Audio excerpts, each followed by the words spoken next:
النهايات أخلاق. يعني قسما بالله عيب، عيب.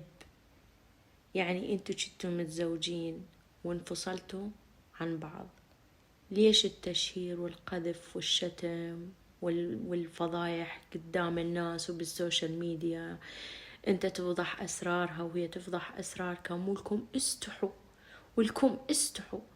عاشروهن بمعروف أو سرحوهن بإحسان، ولكم عيب، عيب. يعني نفسكم ما تلعب، من دون ذكر أسماء، من دون ما أقول منو قصدي. هواية عالم دا تسوي هذا الشي، والله العظيم لعبة روحنا.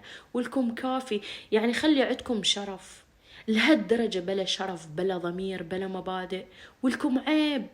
مو هي على اساس كانت شرفك من كانت مرتك، مو هو على اساس كان شرفك وحبيبك وفلذة عينك وساعاتك. شلون يجي من قلبكم؟ يعني انفصلتوا خلص، كل واحد يروح بطريق